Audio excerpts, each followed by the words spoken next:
Christmas Eve, all you unhinged feral essentials. I hope you guys are good and pissed off. I hope you guys are hating the holidays. Just kidding. I hope you guys are loving the holidays. Merry Christmas, guys. And having a great time. We are so glad that you are spending another part of your day and your lives with us. If you're driving to work and thinking about driving off the cliff, don't, because we have a really good episode today. Yes, this one's going to be kind of funny. And I think like all of our female listeners is going to love it. Especially. Yeah. Yeah. You know. Our men out there probably will not be so happy.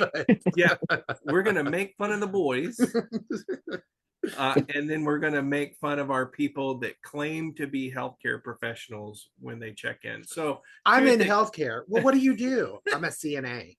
Yeah, fuck off. Good job.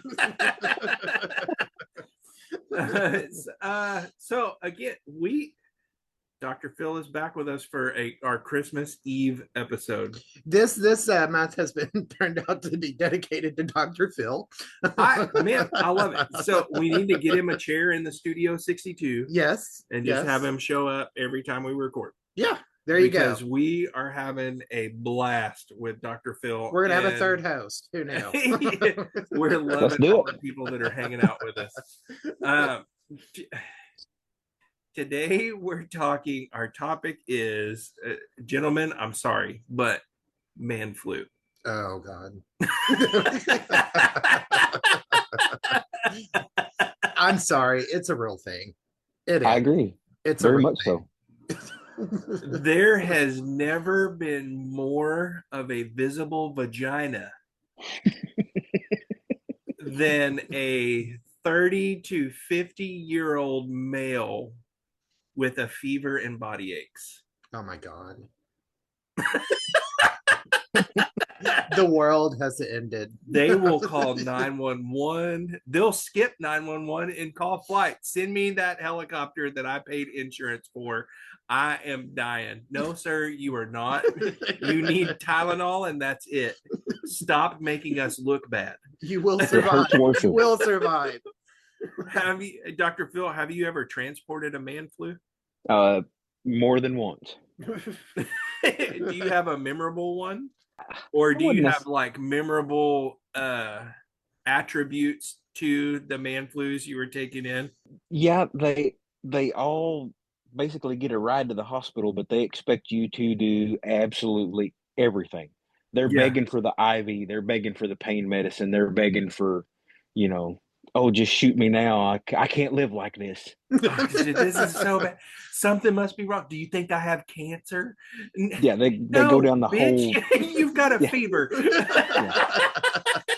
I think you've got a fever and your nose is running. Your brain is not coming out of your nose.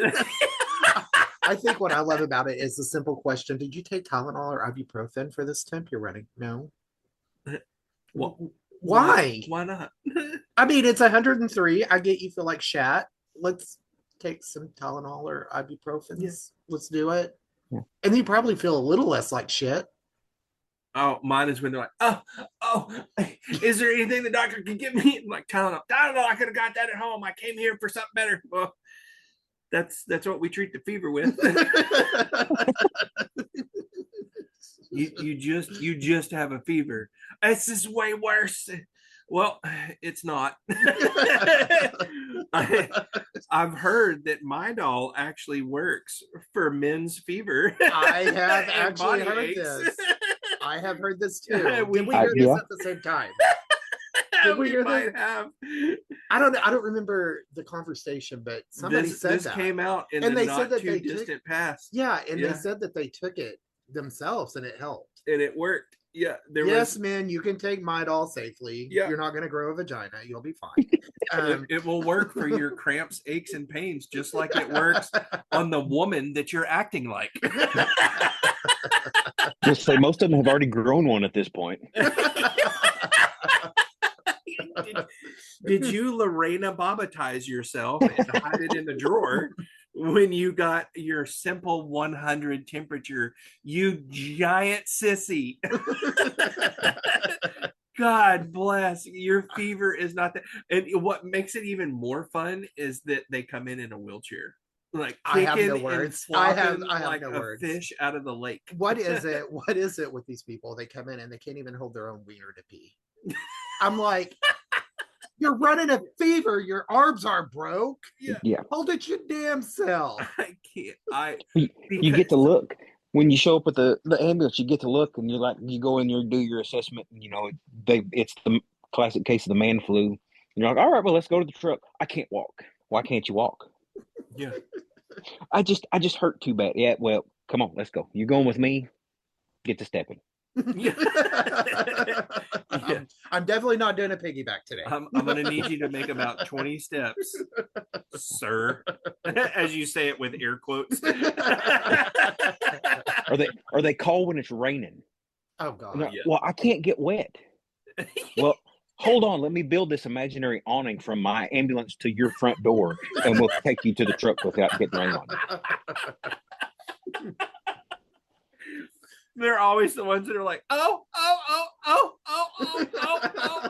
and you step out of the door and you're like, do you think they make that noise during sex? Oh wow.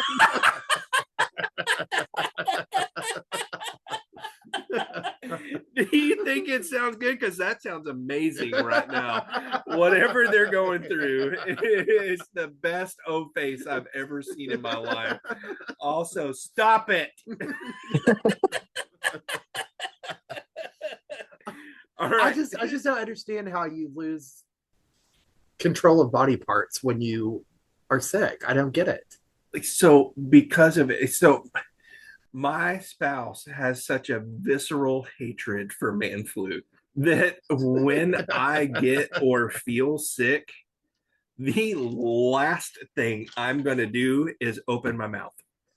I'm not going to say anything. I'm not sick. I am hunting down all the things to the point where she's like, you look awful. I'm like, I'm okay. I'm fine. And she's like, no, you look like you don't feel good. And I'm like, no, it's good. And she's like, no, I really think you need to go to the doctor. And I'm like, I'll die at home. You are not calling me man flu. I am not. No, I'm good. I mean, I have fainted at home before being sick. Like I was the dumbass that didn't really take into consideration the COVID shot when it first came out. And I was on like day 2 of antibiotics for a sinus infection. And it said, if you're immune compromised, don't take the COVID shot. Well, let me tell you why they said that. Oh, God. Because it makes you infinitely sicker. And I like started running a fever on day 2 of antibiotics. I wasn't running a fever before. Started running a fever, violently projectile vomiting, couldn't stop. Tried to make it down the stairs, ended up fainting in front of my wife. And she's like, I'll call an ambulance. And I wake up, I'm like, no, you're not. I mean, like when I get sick, like I'm that person that refuses to take meds. Okay, so I take enough meds, I feel like. Sure. I have the meds I have to take, or I will end up having a stroke, and I don't want to do that. You know, because that's dumb. Yes, that is dumb. So, but like I'll say, I have a headache. Well, did you take anything? No. Then you can't complain. Right. So I'm like, and they're like, well, take something for it. I'm fine. Yeah. And I'll just suffer through it until I can't anymore. And then I'm like, where's the Tylenol? Yeah. And generally, like, my go-to place if I'm sick, I don't want to go to bed. I want to climb up on the couch, grab a blanket, and just lay there and sleep. Yeah, see, like that's my thing. I'm a chair. I don't know what it is. It's like there's a certain recliner. I want that recliner. I may or may not want a blanket, but don't touch me. No, I want the blankets. I want the pillows. Like I'll have 3 pillows on that couch with me. I'm all snuggled in there, hugging all the things. Yeah, I'm good and comfy. I'm ready to go to sleep now. I'm good. And generally, I'll just go to sleep, and I'll sleep for hours. And then when I wake up, I'm like, okay, I can function a little bit. Yeah, I feel better. Yeah. You know, I mean, it's not a cure. And sometimes, and I have been known to camp out on the couch for about 3 days. It's happened, sure. You know? Yeah. I mean, when we get sick, I'm talking about like our unhinged people. When we get sick, typically it is sick. Yeah. Like, it's not like I'm sick. Yeah, no, it's No. I caught the gonorrhea Yes. from a copperhead rattle moccasin, and things are bad. Yeah. Is one of these little shat heads spit in my mouth when they sneezed and coughed, and now I've got all the things. But give me a day or two and I'll feel better. I can't. So this is a two-parter. One, the man flu is real. I think it's a real diagnosis, and I think it should result in us being able to make fun of them as we discharge them. You know what would be epic? You know how they have the pediatric dosing chart? Yeah. A man flu dosing There's a chart. man flu. Yes. Yeah. That would be epic. I just made a thing. I'm Man copyright that, flu. so nobody steal that. The man flu dosing chart. I love it. that is so great. I don't know how many times I have heard, is there nothing you can give me? And we're like, we're giving you medicine. It's Mucinex and Tylenol. I mean, And they're like, well, I could have gotten that in Walmart. We're like, yeah. Don't forget to write your $4,000 ER check on the way out the door when you could have spent $27 at fucking Walmart, you giant sissy. Yeah. I got so- bills to pay, bitch. so this is not quite the man flu, but you can always see the difference between like women with kidney stones and men with kidney stones. Oh hell! So I've had kidney stones, and Please tell me you worked at one. No, it happened at work. Wait, Yes, I y'all were remember there. that. You were like chilling Yeah. like a villain, but I knew you were. I was in so much pain, I remember this. and one of the nurses was like, "You're sweating. You've never sweat before. What's wrong?" And I was like, "I'm fine." And she was like, "You're not. You are clearly, you're pale. You're sweating. Something's wrong." And I was like, "Well, I think I'm passing a kidney stone." They were like, "Do you need to check in? Do you need to go home? Do you need all the things?" And I was like, "No." And so then this person goes and tells our primary provider for the day, and they come out, and the provider's like, "Hey, you don't look good." And I'm like, "I don't feel good, but I'm okay." Like, what's going on? Well, I'm having a kidney stone. I've had them before. I'm okay. He's like, "What do you? I will give you anything that you need." And I was like, "Well, if you give me what I want, I'm going to have to check in, and fuck you, I'm not doing that." And so, yeah, they like wrote me the prescription for Flomax. Do you need pain medicine? We'll get you that prescription. You just go pick it up at the ER. I mean, you Yeah. took that like a trooper, but I did. But And what was funny it's is like- two people right after I finally said I was passing one checked in for kidney stones and were like, "Oh God, oh God, oh God." And our provider was like, "Did you just slow blink him?" I was like, "Every fucking one of them." That's so pissed. Have you noticed that though? The women they're Oh, troopers. they handle it. They Man, do. They come can in. They're take like, it. "I'm hurting really bad." Yeah. I mean, they have their poker face on. You can tell. Yeah. And they look like they're fixing to bitch slap somebody. Mhm. So women, good job. Yeah. Men, all over the bed, laying in the floor. Oh, You go in and they're like hanging upside down off the bed. You're like, what the No, fuck security's are you doing? like, we need help getting them out of the car. Where's the wheelchair? Yeah. Meanwhile, I'm passing a kidney stone, going, "Come on, sir, it's okay." Yeah. Get them out. Like, God bless. They wild out. I'm like, in their all fours, and I'm like, are you giving birth? Like, Yeah. stop. So now I have to out myself because it, to be honest, the first kidney stone that I had, oh shit, I was dying. So you were that guy. And it was like, "Do you want me to call an ambulance?" I was like, "There's no time. We need to drive to the hospital now. So let's get in the car and go." And then, it was so awful as a man for the doctor to come in and go, "Well, sir, you're having a kidney stone. It has gone through your kidneys. It's in your ureter. You should pass it in a couple of days, and we're going to give you some Flomax and send you home. Just drink some water." And then turn around and walk out. And I never felt more like teenage new kid on the block lover. Then when that doctor was like, it's no big deal.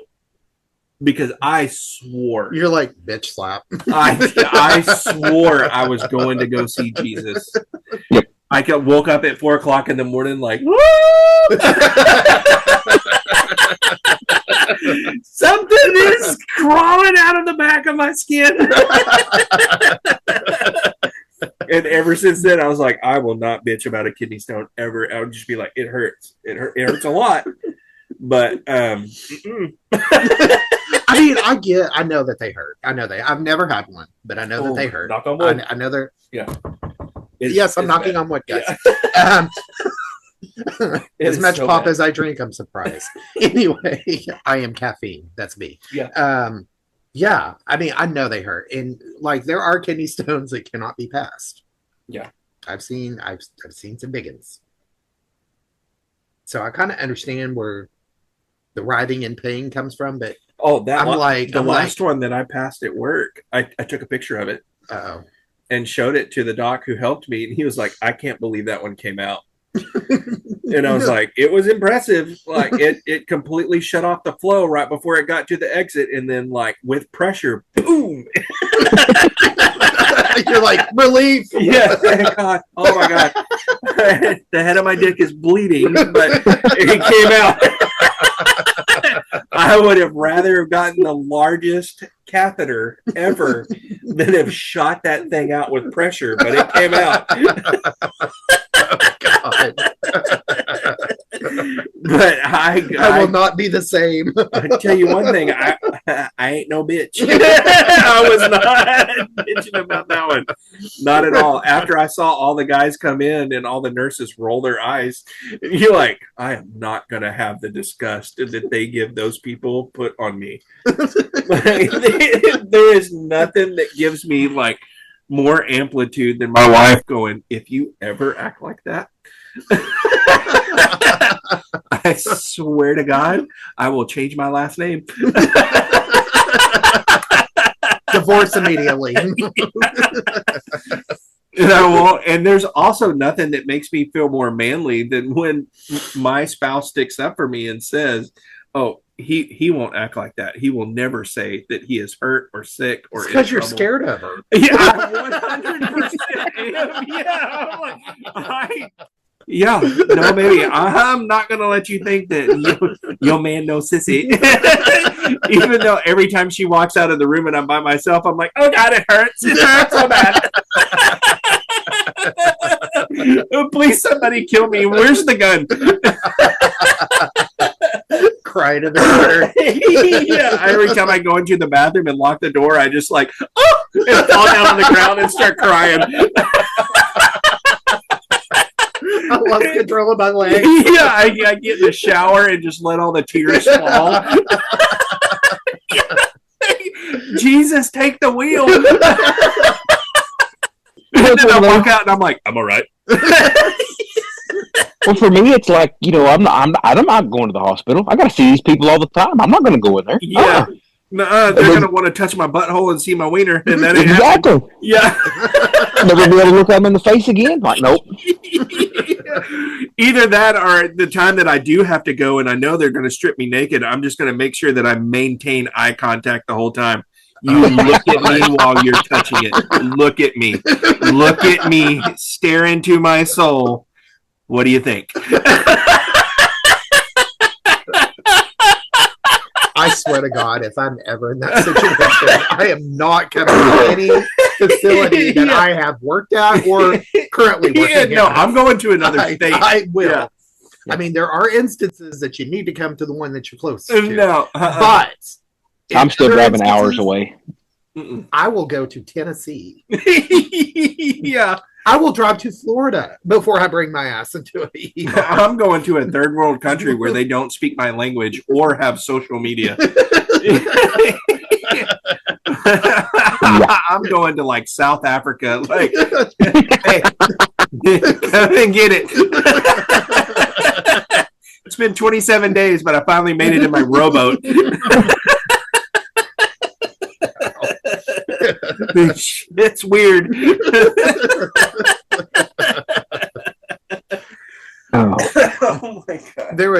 So I'm allergic to ham. Yeah. So my throat swells when it happens, right? So I was going to go to the ER. I was like, okay, I'll just go in. And all they're going to do is probably give me a shot or maybe some oral meds, whatever. So I text the nurses that I work with and I'm like, hey, who's the doc today? And they're like, it's so and so. And I was like, oh, never mind. I'll just go to the urgent care. It'll be fine. I'll wait until 9 when they open. Yeah. Did you? I did. No, yeah, you were like, I'm going to take my chances. Yes. I'm like, I'm still breathing. Okay, so everything's fine. I'll survive. Have you ever had the sickness where you thought you were dying and then after it was over, you were like, it wasn't that bad? So I may have overreacted. So like, I never really overreact. It freaks me out a little bit. But like, so my mom was kind of a hypochondriac. Mm-hmm. So you can't compete with her ailments. You just can't. Yeah. She's sicker than you any time of the day. The one upper. Yeah. Yes.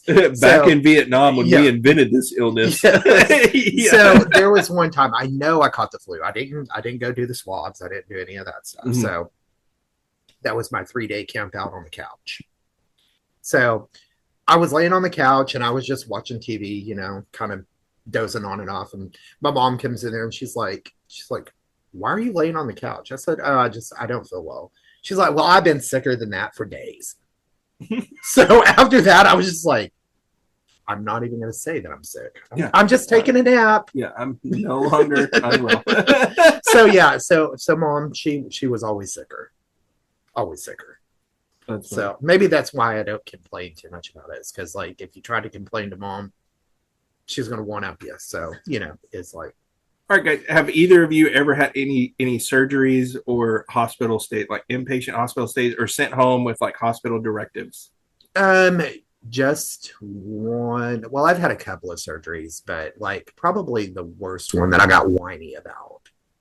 I started running a fever. I felt like shit, like hammered shit, and I felt stupid after because. Obviously, take your pain medication, you dumbass, and go to bed. You know, and so I made my spouse call them and tell them how bad I felt and how high my temperature was, and they're like, "Did he take his medicines?" Yeah, we sent him home with stuff to help that. So I took my medicines. I climbed up on the couch and went to sleep. The next day, I woke up and still had pain. Yes, still was in pain. I knew to take my medicines then. So yes, I had one bad surgery and I learned from that. So Bill, did you have any? I've had one surgery where I stayed over. It was a knee surgery, which I was young. I was 16 then, but I hope to God I never have to go through that again. Bad experience? Horrible. Uh-oh. Because I don't do morphine. Morphine makes me violently vomit everywhere. Oh. So they did a spinal block instead of the morphine. Oh, wow. Well, it just so happened that it decided to shut my kidneys down. Oh, no.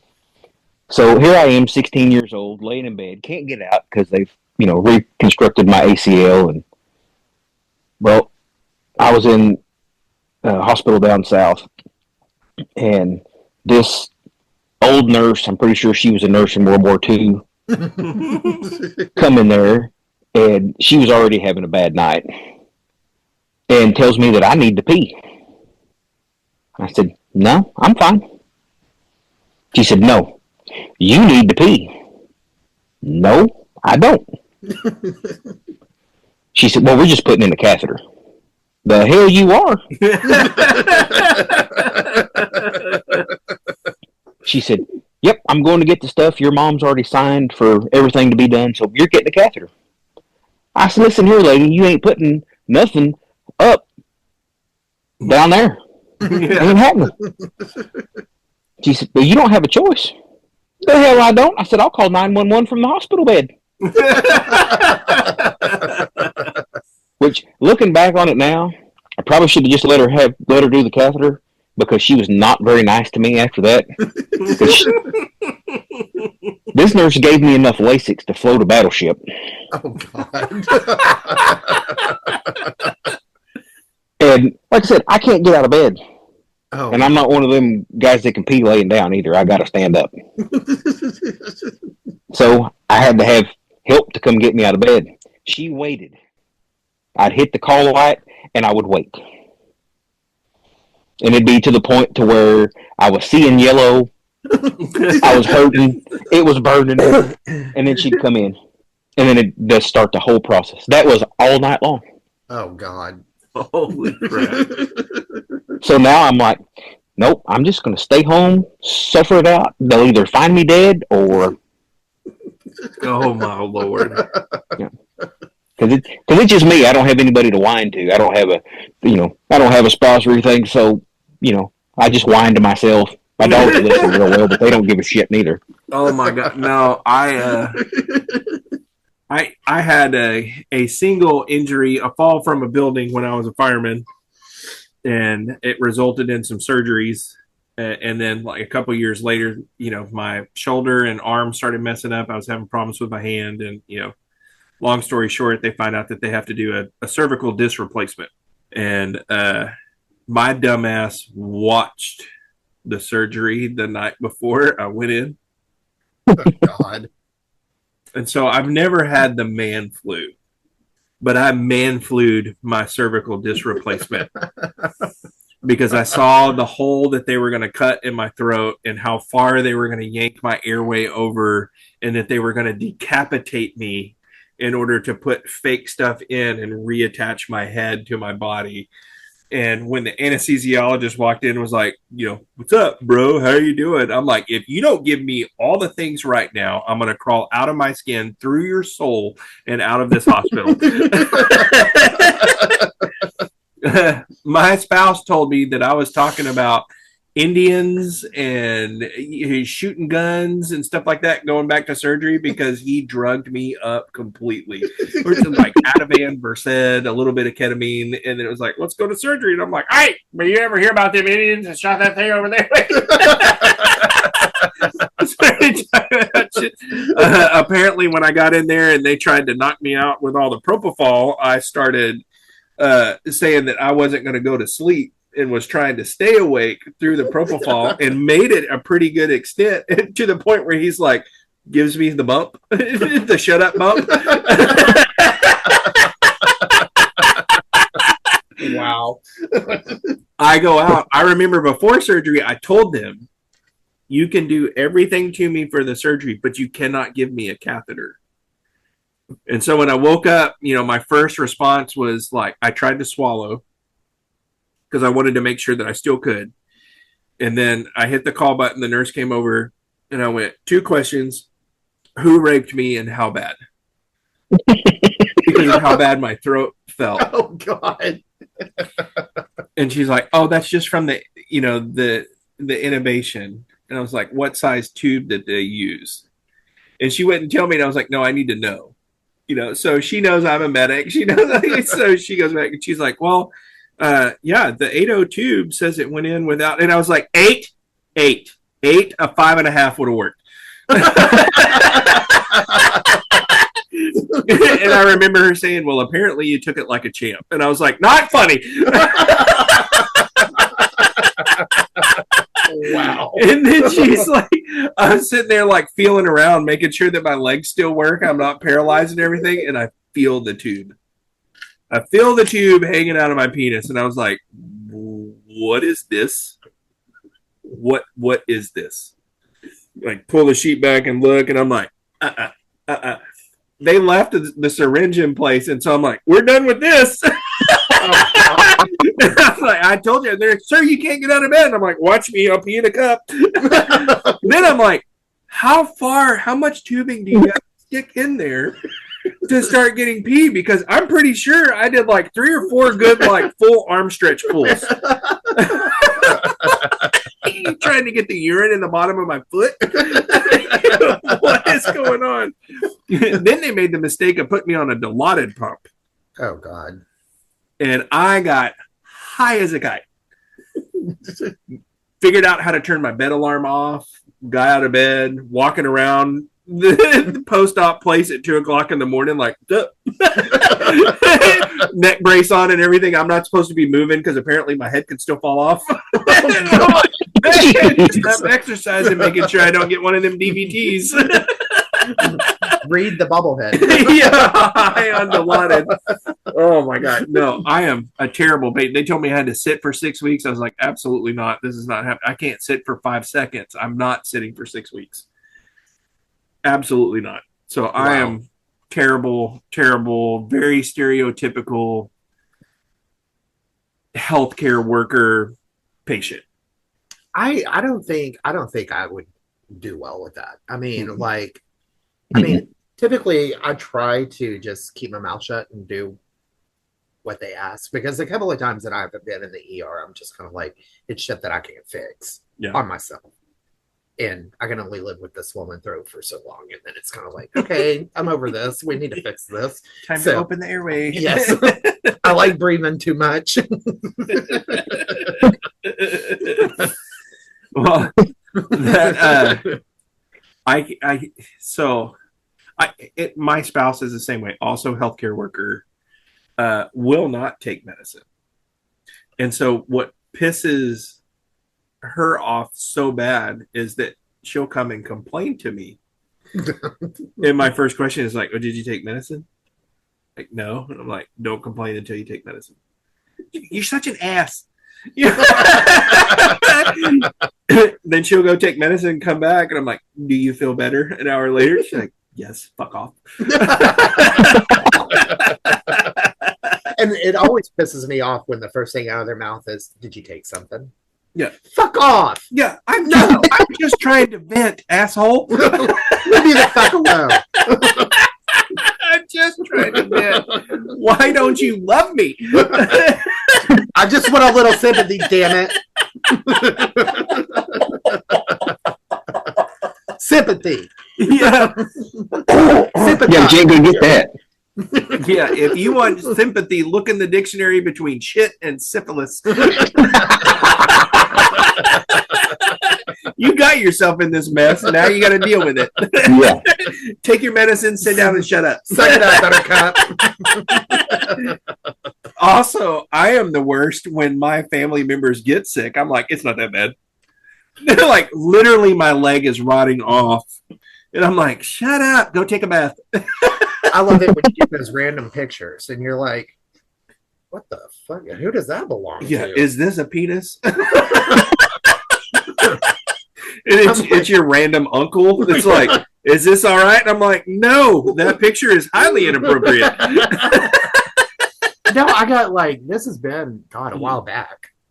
And my one of my family members sent me a picture of a rotting foot. And I'm like, did you find this on Google? Well, I messaged back and I was like, who does this belong to? Yeah.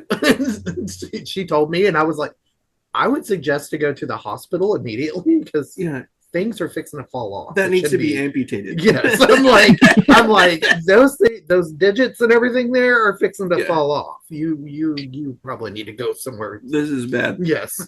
And who knew? I was right. We got admitted. We got on antibiotics. Oh my gosh! I think we still have the foot. I don't know. I never. Listen, so I'm getting a new ick. It's the random, like, my foot went to sleep a week or a month ago. You know, it's like numb and tingling, and now it's like cold and discolored, and you're like, well, let me see it, and they show you, and you're like, oh. They're like, do you think it's okay? And I'm like, no. Not at all. Not at all. What do you think's going to happen? But nothing that you want done. Have you been Googling prosthetics? Yeah, it's not like they can put that in a sitz bath and spray paint it back to the normal color. I'm pretty sure you're going to donate that to science. Okay, so the worst is when the flies start coming out. Oh, yeah. Yep.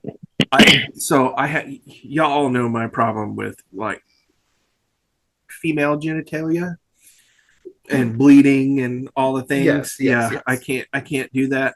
I have learned that sometimes your moistness can develop some things did you there. have to use that word?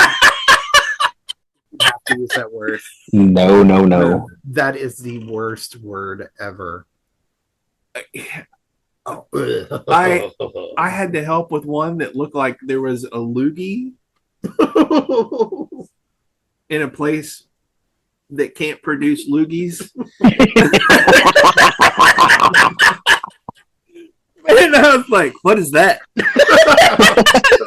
And your brain focuses and takes a deeper look, and then you wish that it didn't. Oh my God. You're That like, is awful. You run out of the room screaming. That's when I have the man flu. I'm like, that shouldn't be there. Running out of the room scared to death. What was that? Why? Call my mom. I don't like what I chose to do. Please help me find another job. Oh my God, I'm scared. No. Some of the stuff that we have to do is just disgusting. Oh yeah. It's like there's no other word for it. Yeah. It's like when you have to like touch it or clean it wherever it's at, you're just like, I've got to go get that thing. I think like my ultimate no is trachs. Oh yeah. Two boogers. I cannot do trachs. Like I will dodge a patient so quick. Like room 3's open. Yeah, put them over there, please. I know the other room next door is open too, but that one's wide open. It's been open for a minute. Well, man, this has been so fun. I love talking about man flu and ick patients and all the things. Thank you for joining us for another week of our randomness of crazy. We love you guys so much. If you guys have anything crazy to talk about with your man flu or ick patients, please let us know. And as always, thank you, Dr. Phil. Yes, thank you so much for joining us again this month. Wow. Yeah. You're going to get popular. You're going to get your own following. I know. It's always fun unloading with fellow unhinged. Merry Christmas. Happy Hanukkah Christmas. Yes. Yeah. Hugs and cuddles. And coming up on the New Year's. Yeah. Merry Christmas, everyone.